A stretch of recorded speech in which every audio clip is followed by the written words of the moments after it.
Good evening and welcome to Midnight Movie Club. In tonight's video we have our second piece of news this week involving Leigh Whannell, and this time it's in regards to the remake of Escape from New York. So earlier this week we discussed how Leigh Whannell, writer and director of last year's Upgrade, is now at the helm of the upcoming Invisible Man movie, and today he has been tipped to write the script for the remake of Escape from New York. This is all coming from The Hollywood Reporter, and they have also said that their sources say that while there is no deal for Whannell to direct at the moment, the door is open for that possibility. The report carries on to say Whannell is kick-starting Escape with a new vision for the project that sources say will retain elements of the original but bring new ideas to the table.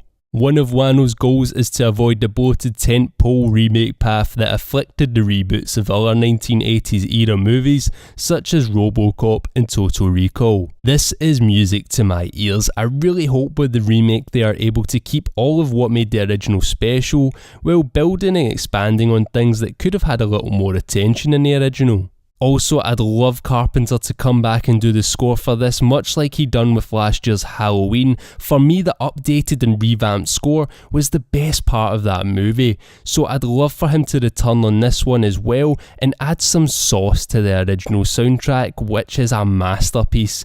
It has to be one of my favourite Carpenter scores of all time. We do know Carpenter is going to be an executive producer on this one, so here's hoping he has something to do with the music as well. I'm just keen to see how they do this and what time era it's going to be set in and how far in the future they set it. The original was set in 1997, which was the near future, and I wonder if they'll do the same for this one, setting it in like 2030 or something. To be honest, I'm down for it being set in the 90s again, but with that lo-fi futuristic aesthetic that a lot of 70s and 80s films had at the time. I really do wonder if Snake returns, then who will replace Kurt Russell? Those are some pretty big boots to fill. Anyway, let me know what you all make of this in the comments section down below, and let me know what elements you'd like to see brought over from the original and what they could build and expand on in this world. If you enjoyed this video, drop it a like, and if you want more content from myself, then just subscribe to join the club. As always, thank you very much for watching, and good night.